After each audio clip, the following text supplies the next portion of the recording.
rain's killing my day, so not killing my day, but stopping me from doing what I want to get done. I got a few stumps cut down in the yard where a friend of mine dropped a whole pile of trees for me a few months ago.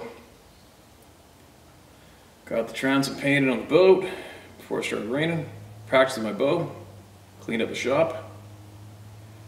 Now I got a little bit of free time, so I'm going to get some more out. Then I'm going to jump my truck and I'm going to burn up the highway towards where I'm going to put the Zodiac in the river, and I'm going to go check that river out for the put-in, which I haven't really done yet. In the meantime, I'm going to do some more of these current emails that came in recently. That's the theme of the day today, so I might as well keep it going. Mark this is red. This is titled, Something in the Woods. These were taken on May 27th in Fayette County, West Virginia, on coal mining property near Montgomery, by a security guard that was in the guard shack. The person stated this figure wasn't there previously, and after the other photo was taken, it disappeared. The person didn't notice the figure while taking the picture. That's kind of odd, isn't it? The person didn't notice the figure while taking the picture. What are you taking a picture of there? So this is a Facebook photograph. Alright, well, I'll post it up. What the hell, I don't normally do. And again, you guys, if you ever manage to take a photo of something you find alarming and you feel is worthy of sharing with the world, go to where the figure was and get somebody to stand there and take a picture where the person took the picture, okay? We've said it a gazillion times. It makes a world of a difference if you are compelled to share a photograph, all right? Now, what's this one? A huge answer hidden in plain sight. Hello, Stephen, everyone. I discovered a huge answer about the hairy bastards and decided to share with you, and through you, to the entire group of truth seekers. I've listed over and over again to people debating about what the Sabe are and where they come from, and it was following one of these debates that I stumbled, quite accidentally, upon the answer. I happened to be thumbing through a book of artwork found in the Vatican. In particular, I was looking at the works of Michelangelo when I discovered it. There in plain sight were Sabe depicted in this painting. In the Sistine Chapel, there is a painting done by Michelangelo called The Last Judgment.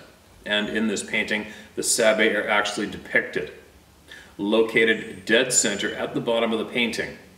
The painting depicts the different tribes of man, of which the Sabe appear to be part of, though personally I see them more as cousins to modern man, as they choose to remain in the wild. This is easily verified by anyone who chooses to see simply by looking at the painting, then zooming in on the section dead center at the bottom of it. Depicted are two hair-covered beings in a cave with a stretched hide in the cave with them. Alright. I've attempted to attach the photo to this email for your viewing. Hopefully this helps someone with an answer to the question. Sincerely, Philip Fetterman. Feel free to use my name, as the naysayers don't bother nor affect what I know to be the truth in any way. Okay, Philip, thanks for that, man. That's an interesting find. Somebody else is going to be interested in having a look at that for sure. A book, artwork found in Vatican, Michelangelo discovered it. I was trying to look for the name of the painting. The Last Judgment, all right? So it's Michelangelo painting The Last Judgment. For anybody curious, all you sleuths out there that want to start digging. All right, here's another one. 40 years have passed since my first contact. Here we go. Hi, Steve. I've written before about the hunting lessons my great-grandfather and First Nations ranch hand taught me when I was 10. The lesson about never shooting an animal that walked like a man. I share an experience of seeing one of these creatures watching me nap under a willow tree on the bluffs of the Missouri River Basin. I wrote about an emotional / psychic connection we shared. These beings and I, the ability these demons have to speak directly to the mind and of having experienced their presence across the country, even here in Florida while fishing in the 10,000 Islands. The connection that was made when I was 10 has always existed. I don't hunt anymore, nor do I fish much either. It's been a lot of years. I'm writing again because I've been hearing you read stories from others that have dreams or have never been the same since their first contact. Hearing that, I might not be the only one to suffer dreams/nightmares with these creatures brings some peace. Not dreams about these demons, Steve. The dreams of them are shared with them. There is no explanation, and like my last letter, after rereading it, the level of crazy for someone on the outside looking in must be off the charts, so I'll cut this letter short too. A few points first, if you'll permit. These damn things aren't here to peacefully coexist. They aren't here as a part of our native ecosystem. They come and go. How or where to, we'll never know. They have been visiting here since human evolved at a minimum. It's a small world we share and a small solar system in a small corner of our galaxy in an equally small universe. Don't think our universe is the only one either. Think of this. If the great creator merely spoke ours into existence and being, imagine how great and mighty those things that he worked by hand. Truly crazy and mind-blowing to consider next time we're sitting by the fire looking up at the stars. Best wishes. Please keep my name and my email anonymous. Okay, I don't know why you want to keep your name anonymous. You're coming up with some pretty strong dictations there, right? But there you go. You've been heard, my man. I don't know about the not sharing the name part. I mean, you're gonna trigger a lot of people and want to debate you on that one, possibly including me too. But everybody has their own views. Everybody gets to speak. Everybody gets to be heard. Take from it what you will or leave it. Right? You don't have to fight with anybody here.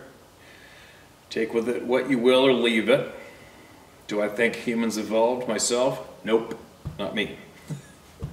So there was how one debate could get kicked off right there. Now, what else do we got? I hope this helps others like Edgar. Dear Steve, I watched your video today where Brian, the indigenous man, gives some answers to Brittany, the woman who was adopted by a group of Sabbath. It really resonated with me. It really helped me in many ways. I know I sound like one of those crackpots when I say that I've had many experiences with many spiritual beings in my life, and to tell you all of my experiences would take way too long. Also, most are not relevant here. I also feel like I am protected or adopted by many of these beings. Anyway, Steve, her shirt being inside out after traveling to their realm got me thinking of Edgar. He described the look on the being's face as pure evil. For some reason, that is how we humans tend to describe true power. For instance, the one and only time my husband raised his hand as if he's going to hit me, he described me as the devil's daughter. What? Our stories of the incident differ in some respects. His story is that my angry face lost all expression. The whited of my eyes turned red and the blue iris turned red. Then the pupils turned red. The red then spread from my eyes to my face, including my eyebrows. He said my voice was as deep as a man's voice when I said, "Go ahead, it'll be the last thing you do with that hand." He stared at me a moment longer before slowly lowering his hand. He later told his friend that he thought he was married to the devil's daughter. Years later, he and my brother were frustrating me by giving me different directions. They were standing by, blah, blah, blah, blah, blah. No.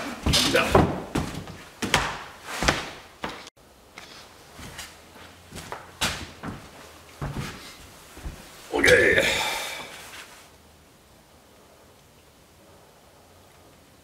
Here's another one. This is titled, "A Little Bit of Confirmation." Steve, I too am a member of the Club of No Return, and now they are real and know they are real and human. Saw it twice, but my story later. Another story later. Ugh. Make sure you include it, man. Everybody include everything you got in one email, right? Remember the soldier's story where they went on patrol at night? Well, he said they were given live ammo and told that if they encountered the unfriendlies, that headshots only were to be taken. I read a long-lost account of Daniel Boone and son encountering one while hunting. They were walking some distance apart in the woods when he heard his son shoot. He shot again, and he realized the shot was so close that he could have only done it without using any wadding. Excuse me. He heard a yell and took off in the direction of the yell. When he got close, he saw a Sasquatch who had his by the legs, must have been had him by the legs, slam him on the ground. Then he raised him up and slammed him again, and he went limp. Realizing he would probably die the next time he took aim and shot it in the eye, and he went down dead. Upon his son's reviving, which took some time, he questioned him as to where he had shot it. He replied, in the heart area.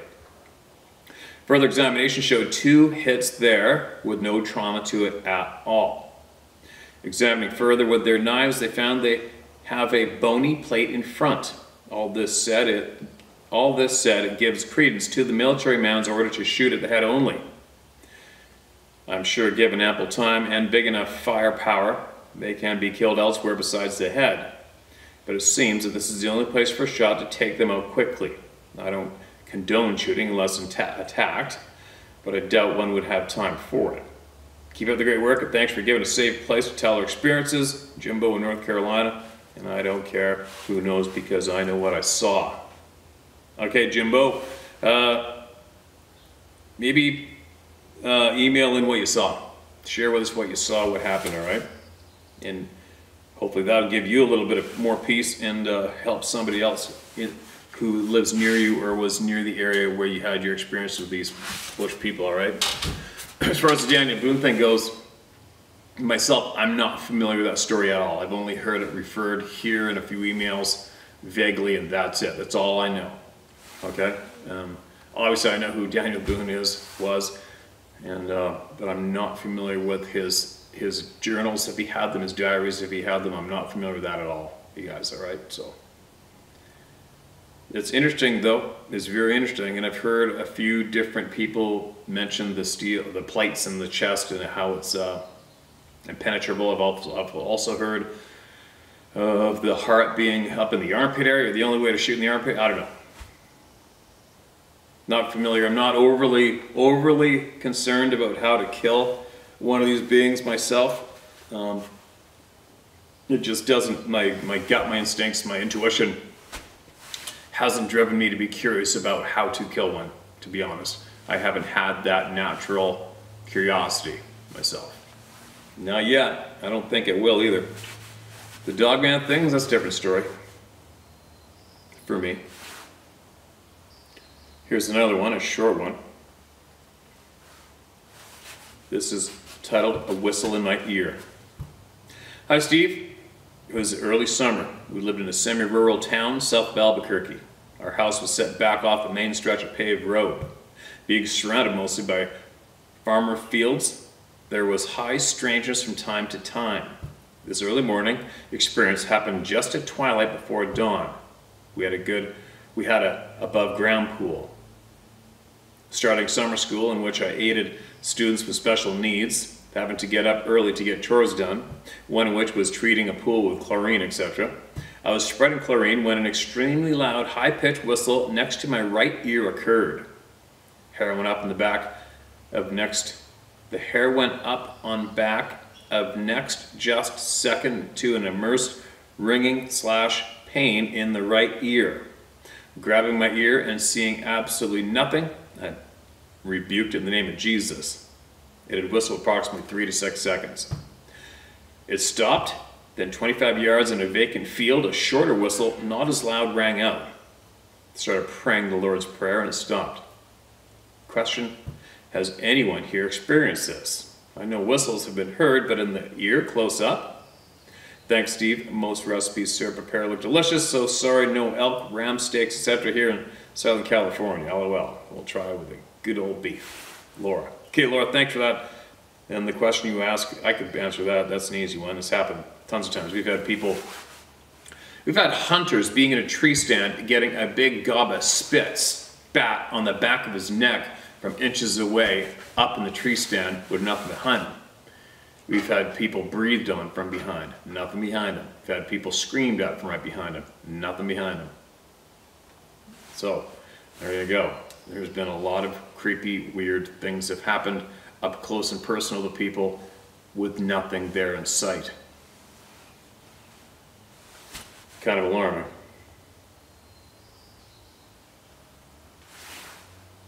Odd stories from the past. Dear Steve, been an avid listener for about 2 years now. Please do not use my name. I'm a former Marine and now have a job where this subject may cause problems. I have also changed the names of those involved to protect them from internet trolls as well.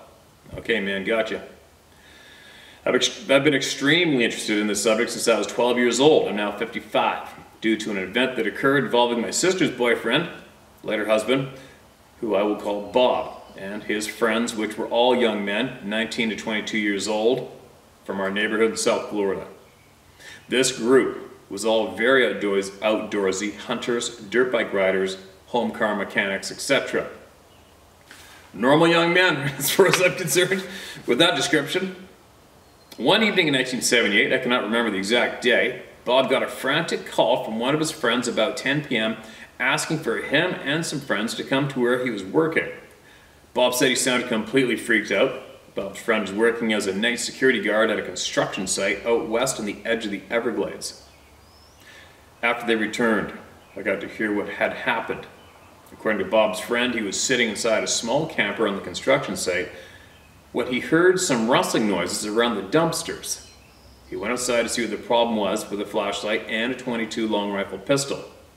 As he approached the dumpsters, the sound stopped. He shined his flashlight around and caught the eye reflection of something next to the dumpster about 3 feet off the ground. He did not say how far away he was from the dumpsters, but I gathered it was not very close up. He yelled at it and kicked dirt toward it, and the eyes moved and vanished. However, there was no noise that whatever it was had left. He began shining the flashlight around the area and caught the eye reflection again, but now they're at least 7 to 8 feet off the ground. He freaked out and ran back to the camper and began telephoning for help. I don't know why he did not call the police, nor at 12 years old did I think to ask. I guess he was afraid of being laughed at. Nothing was found when Bob and his friends arrived, but they found his friend inside the camper scared to death. Bob's friend quit the job after that. I personally have not seen any of the forest people, but have had some unusual encounters in North Florida a few years later. I found moved from South Florida, North Miami area, to a small town about an hour west of Jacksonville, Florida, North Florida in 1980. Very rural, mostly dirt roads, etc. By 1982, both my older brother and sister were grown and gone. That left me alone with my mother, who worked in Jacksonville. I was home alone most of the time since age 15. My brother and I, before he left the Army, spent a lot of time clearing the property we bought and roaming the woods on foot and camping. Later I did the same with high school friends. I got pretty comfortable in the woods in those years, as there was literally nothing else to do besides going to school. There was a trail that led through the woods from our property area to the main road, which led to the only convenience store for miles. By road, the store was around 5 miles away. However, the woods trail kept the distance almost in half. This trail also cut across a creek running through the woods, and the surrounding area was almost a jungle. This point will be important later. I remember twice, while I was heading from home to the store, unusual things happened. As you know, the woods are very alive during the summer. Insect and bird noises are constant. Biting insects follow you like a cloud. During these two instances, I came across a stink that was just awful. It wasn't the stink of a dead animal. I know that smell well, having come across plenty of dead animals along the side of the road. However, during these instances, the woods went dead silent, like cone of silence quiet. No birds, no crickets, even the biting insects weren't around. It also gave me a creepy feeling that I could feel going up my spine. In both instances, I picked up my walking pace to get out of there, but I did not start running. I felt that running was wrong, like running would invite something bad. After about 100 yards or so, the smell faded and the woods were back to normal. The last instance, when I was 15 years old during an overnight camping trip with 2 high school friends next to the creek I spoke of earlier, after finding a good camping spot, one friend and I decided to walk to the convenience store for snacks and drinks, while another friend remained behind at the campsite. It was dark by the time we were heading back, and as we got about a quarter mile away, we could hear him screaming for us to cut it out, that it wasn't funny anymore. We yelled back asking, "What's going on?" He then screamed back that something was down there with him circling the campsite. We began running toward him, but we did not find anything around the campsite. However, we decided not to spend the night, packed up, and headed back to my house. As the woods were very thick near the stream, my friend said he couldn't see anything, but said it was large based on the noise it made and that he could hear the thump of footsteps. I've never had another odd encounter since. With as much time as I have spent in the woods while in the service and hunting throughout the years, I've not seen or experienced anything like those times. I guess the only major difference between the time is that I've never really gone into the woods unarmed since. I've never really spoken about these events with anyone before, including with the ones who were with me or told me. It all sort of got shoved under a rug. I really appreciate what you're doing with your channel. It is much needed in this world. And for all the non-believers out there, if you've not really ventured into nature outside the well-established path, you have no reference to just how vast that world truly is. You may think that civilization reaches everywhere, and that because of that, these beings cannot exist. In reality, that unknown world is incredibly larger and unknown than you know or realize. My suggestion is, try going out there sometime and find out for yourself. Steve, thanks again, sincerely am. Okay, man. Thank you for sending that in. Another donation of time of life, which is valuable, right? Very valuable. All right, here's one more, I think. This one's kind of long. All right, this is titled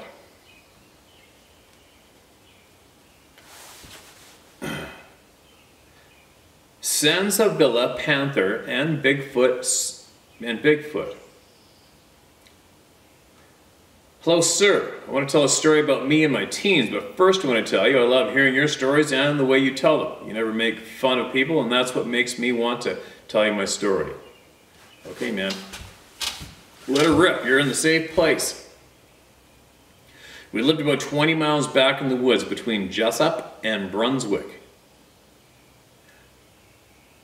A place called Aiken. This was back in 1965 through 1969. It was wild back then. 4 or 5 houses, 4 were old log cabins. We didn't have an inside bathroom, just an outhouse and a pitcher pump. Out back, we would fill a tub of water, then bring it in and put it on the wood heater, and that's how we bathed. We were really poor growing up, but I look back and those were the good old days. I miss them a lot. All I did was wander the woods most days.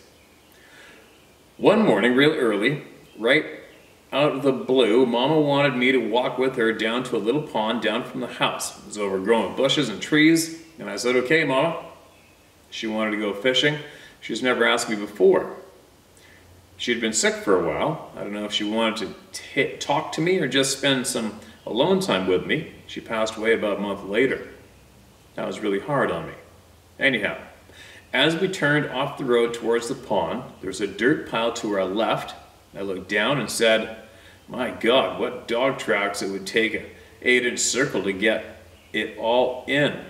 I could see where it had been digging about that time. My mama grabbed my arm and said, "Don't move." It was about 75 feet to the edge of the water. There stood a black panther, hissing at us. My hair stood up and all we had was 2 cane poles. She said, "Don't turn your back on him or run." This cat was at least 8 feet long, without the tail, and his legs as big as mine. I already made my mind up that I couldn't hit that cat. that I could hit that cat 100 times before he got to me. He stood there and hissed 3 times, then turned and ran across the edge of the pond, then stopped, looked back, then jumped a dead tree and was gone. Uncle Daniel lived across the branch down the road in an old log cabin. The next day I went to his house and told him what happened, and he said he'd seen him years earlier, but he didn't want to scare us. I told him I was going to catch him, so he gave me one of his old bear traps. I took it back to the pond with my 410. I nailed it to a large pine tree covered with wisteria vines. I wired a small catfish I had caught in the pond. Every day after school, I'd go to the pond and check on the 3rd day. As I looked around the edge of the bushes, I could see the vines were chewed off about 2 feet off the ground. I was really scared to look any further, but I did. The trap was shut, but had a 1.5-inch claw, some black hair, and a little meat on it. No shit. After that, I took up the trap. We kept it in a glass jar for years, and then I lost it. I showed it to a game warden once, and he says, "There's no black panthers in Georgia." I was thinking, you're full of crap. I almost got ate by one. I couldn't believe he was a game warden and didn't know that they would yell behind the house at night all the time. They would sound like a teenage girl getting murdered. I would shoot in that direction to shut them up. It would quiet them for a couple of hours, and then they would start again. After listening to your stories, I always wondered why I would find a little wooden cross tied together with vines, and 3 or 4 rocks stacked on top of each other on the banister of the back porch. Makes me wonder what else was out there sometimes. Oh, we're missing some punctuation, okay guys? What else was out there? Sometimes I would be at the house all night by myself and could hear things hitting the house. I was on 17 at the time, and it scared me because I thought it might be that panther. About a year later, I was coming home with Daddy, and right there at the pond, it ran across the road with 2 smaller cats, and all solid black. 3 months later, one morning, Daddy asked me to get my bike, go to Daniel's, and get us a coffee. I didn't want to ride through that branch that early because it was really foggy, but I went. I go to Daniel's, I beat on the door a couple times, he didn't answer, so I give the door a good shove. It was old lighter boards and it opens halfway. He had no lights, but I could see his feet in the bed on the far side of the wall. As I was going in, I was calling his name. When I got about halfway, I could see that his face and shoulder was gone. I set the grass on fire when I left. I got back at the house. I was screaming at Daddy and told him Uncle Daniel was dead. When we got back to his house, I stayed outside. Oh, okay, hold on a minute. Sorry, I'm going back because that was confusing. I could see his face and shoulders gone. I set the grass on fire. Okay, I think when he said that, he meant he started running. When I left, I got back at the house. I was screaming at Daddy. I told him Uncle Daniel was dead. When he got back to his house, I stayed outside. I got to looking outside and found that panther tracks outside, and below a window. It only had a screen on it, and it was ripped outward. That's how he got out. I'm thinking how close I came again to that cat. This is the honest truth. It seems like yesterday, and that was 1969. Now, fast forward to 1982. I was bull hunting on San Sevilla Management Area. I parked my truck about 100 yards down the logging road. Then I took my 8-foot tree stand and bow and went on down the road. It made a 90-degree turn on the left. There was some new planted pines. I didn't have much time before dark, so I put it inward about 6 feet to watch a branch back towards my truck. After a little, I looked to my left, almost behind me. There comes 2 does. After 2 years of bow hunting, I'm going to finally get one. There's no punctuation. Well, I turned back around and waited for them. They made the curve, then they spotted me and froze. I could see their eyelashes. The only sound I could hear was this large power lines humming. Well, the standoff lasted about 10 minutes. They kept looking ahead, not at me. They would not move. So I thought, well, you're fixing to mess up. But I was running out of daylight. So I draw back, and when I did, they bolted about 20 feet back. So I turned my arrow to the left, So I turned my arrow to the left, that one ran back the way they come, then I swung to the right, then that one took off the same way. I just sitting there knowing it wasn't going to work, so I lit up a cigarette. But that time I heard down by my truck in the branch the most pissed off growl I ever heard. Nothing in the woods so deep and mad as hell. There was about 5 or 6 dead logs breaking. Mad as hell, there was about 5 or 6 logs breaking. I'm talking 5 to 8 inch logs breaking. I'm thinking it's down by my truck. After a minute or two, I could hear it growling as it crossed the road going away from me. The only reason I took that ladder stand was to hold it in front of me to fight with it. That was not natural. I guess when you get that scared, it burns in your brain. You can call me Wayne. Thanks for letting me vent. I have more, but we'll stop for now. Again, thank you. Whew, there's a mouthful. Your uncle got shredded by a frickin' cat and in his house? And face and shit. Well, that sounds pretty frickin' bizarre. And it shouldn't be too hard for somebody to find the record of that death either, I'd imagine, right? If you're into it. That's a bizarre handful of stories shared there, man. Big cats. I've never had a toe left in a trap yet myself when I've used them in the past. Years back, we had a wolf, big wolf, who had his foot in a trap one time and all he had was one toe in it and it held him. But, yeah, big cats. Cats are opportunists big time, man. They are so stealthy. There's a couple ripping around my place right now. People are seeing them. Somebody's got a video of them yesterday, actually. All right, what's this one? This is titled In Africa. There we go. I think we had some crazy stuff shared from Africa from our friend in the military. It's titled In Africa. The following is what I remember of someone telling me about when they were a child, so it's a child's perception and memory, retold as an adult, colored by my memory. Back in the 90s, I went with friends to visit a friend of theirs who lived a short distance outside of Ottawa, Canada. Quiet but not shy. Some hours into the visit, he told of some of his childhood. Born in Canada, he moved with his missionary parents to live in Kenya. From a young boy of 5 years in the late 60s through the 70s, he lived in Kenya, first in a small village for a number of years. He ended up staying with the locals there while his parents traveled around the region. With them away so often for extended durations, bringing the white man's world to locals, he ended up running around barefoot and naked with the village children, doing as they did, with him leaving the white man's world behind as he assimilated into their life. Much of that was learning by exploring their village and its surrounding areas. Ranging was appropriate by local standards for their age. He told of a long but shallow valley that started a short ways out of town.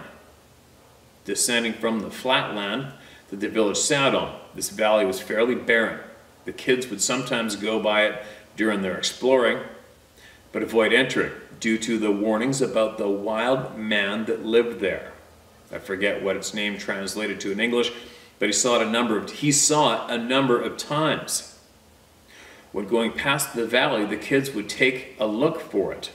While it was often seen, more often it was not, but enough that the kids got reminded to not go down into the valley. He went in once on a dare, down and around a couple of bends, but didn't see or hear anything before he lost his nerve and quickly retreated to find the other children had already run off. As I write this, I have a vague recollection of him going in another time and getting chased off by some aggressive yelling.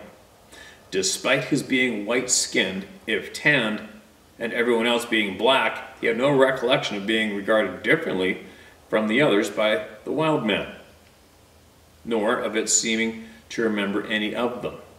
He gave its description as roughly like an adult Bigfoot in North America is depicted, only as though it was squashed shorter, around 5 feet tall. As he grew, it stayed the same size. He always thought it was an adult. He described a lot of muscle, short black hair, somewhat longer on its head, but not long enough by human standards. A black beard encroaching on the mouth and eyes, no neck, rounded head, not a cone head. Longer arms, but definitely man-like, not ape-like. Always standing like a man, not like an ape standing or squatting upright.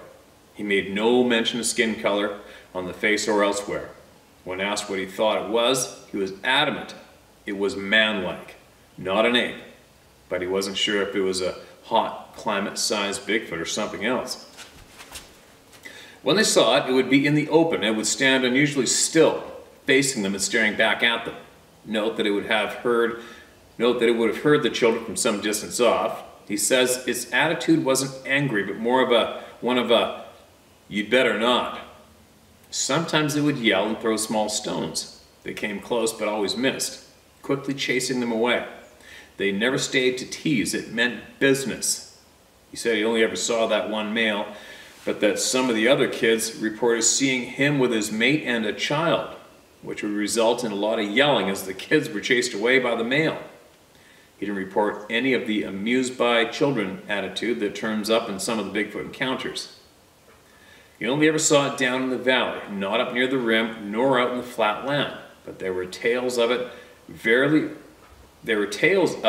rarely being seen near the village at night. At rare times from that village at night, a short howl or howls could be heard in the direction of the valley, which had the adults shook up through the next day. The adults were very clear they should stay out of the valley, and that it should be left alone and not bothered, else it might decide to bother them. He heard no reports of it ever hurting anyone, but the adults felt that was always a real risk. They later moved to the coast, and he didn't see any there, but did the times he returned as an older teen to visit the village. He did not like talking about it. He didn't appear scared, but became apprehensive, as though telling about it was wrong or going to cause trouble. Regards, Michael. Holy shit. I think that's the first direct description of something in Africa being reported here, I think. Because remember before our military, remember chasing the guerrillas, the bad guys through the jungle in Africa, and a couple of them came running to the pursuers for safety because something basically annihilated and made that entire group disappear in the swamp at nighttime. I remember that story. I'm not relaying it too smooth right here though, am I? Africa. What a big chunk of land over there. I'll bet you there's way more stories originating from that continent, without a doubt. And they're just not here yet. Let's see, one more story of my life. It's almost like fishing, right? One more cast. All right, this is titled, What I Know and Edgar. Hey Steve, that sheriff from Edgar was pretty good. It confirmed what old-timers like me already are aware of. Added some precision to what we have suspected. At least the old-timers have been paying attention. I'm not a scientist, just an old dude that spent a lot of time in the forest. Spent some young years hunting every day and never ever thought of a Bigfoot creature. As a young man trying to feed the people in my household and do my share. You already know my story, although you don't know all of it. I'm going to tell you a couple of things. You wonder about abilities that have been lost to humans. I have wondered that many times myself. This may not mean anything to anyone, and I'm positive there are people who have had the same type life experience as me. Okay, here it goes. Number one, when I really young, probably around 6 years old, I had pneumonia. Ended up in a hospital emergency room. They put me in a tub full of ice to bring my temperature down. Remember, this was the early 60s. Next thing I knew, I was looking down at the people that were trying to save me. Out-of-body experience. I must have died or been real close to it. Or maybe just curious. You never know. Maybe I just didn't know you weren't supposed to be able to do that. Okay, number two. When they were trying to teach us to read in school, I already knew how without trying. I knew the meaning of words I never heard before and would find out later I was right. I just knew how to read. I don't know why. There's probably some things I'm forgetting here, but I will keep going. Number three, when I was around 10, I seen my first UFO long before lasers or drones. Number 4, when my brother was killed in a car crash, I felt something in the darkness and called out to it, and the light disc appeared in the pitch black and left when I asked it to. I was 23. I'm only telling you this because of the things you think have been bred out of us. Number 5, I told you of my experiences with anomalies I've dealt with in the forest. So, when all this is said and done, I can only say I think maybe I have a sixth sense. I think many of us do. You probably have it.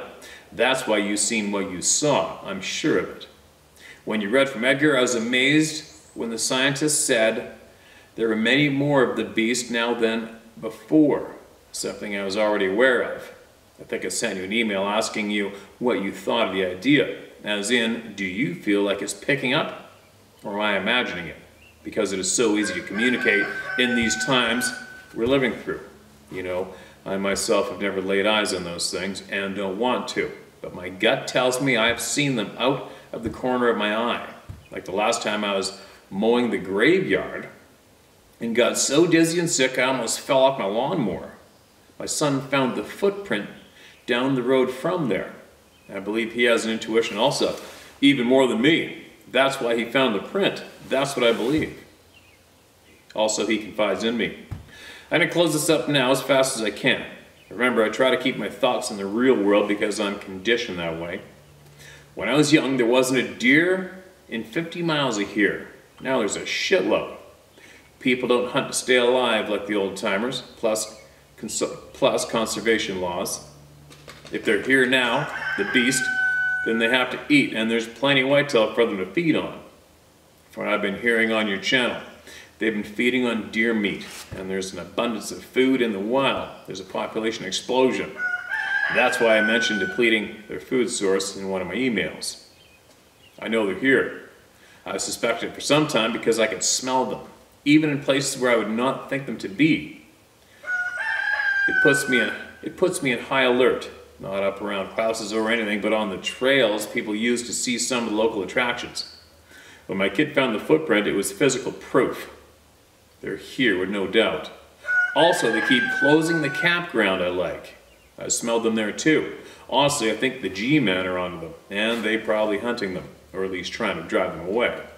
The campground has been closed for a while, and there's always some lame excuse posted on the gate. Now I see where there is another campground that's closed unexpectedly, a real popular one, where there's money to be made. There have been numerous sightings around that campground here in Ohio. We've got a lot of big hills, tight valleys, and thick tangles in this state. Most people don't think of Ohio as a place where they can exist, but like Charlie Daniels said, there's some things in this world you just can't explain. Okay, don't think I'm crazy. Sure, if you take a notion too.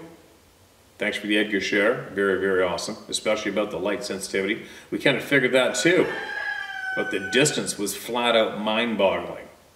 These photos are the print my kid found in the mud in February with toe prints, 14 by 6.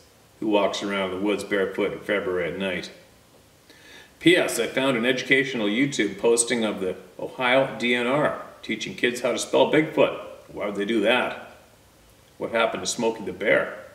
Just plain weird. All right, gotcha. Got the photos? Appreciate the share, man.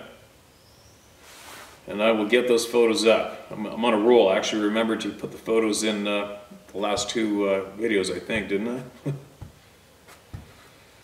Oh man, all right.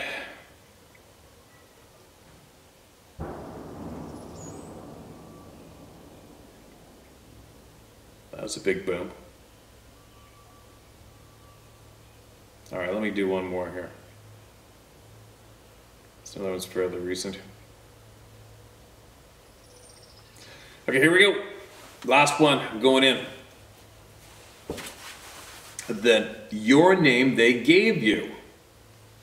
This ought to be interesting. Hi Steve, I've written to you, but you haven't read my email of my interactions, but eventually you will hopefully get to it.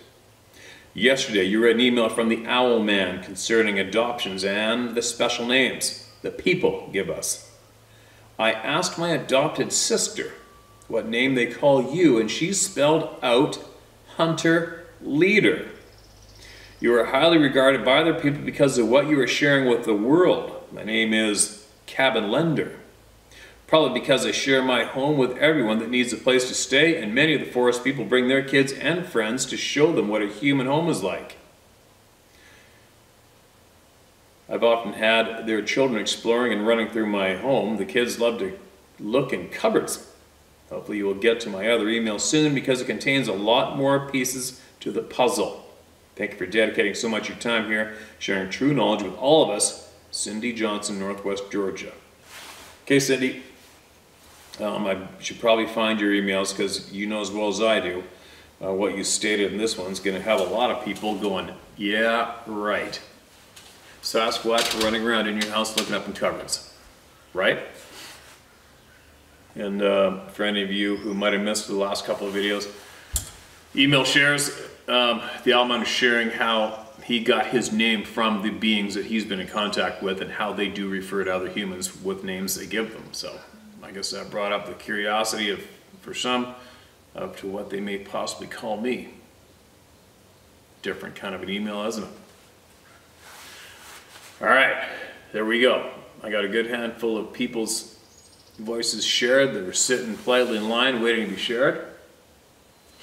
Now I have to get my butt in gear and carry on with my tasks at hand. Got one day here to get caught up, and then it is off to the wilds again. We'll be back shortly.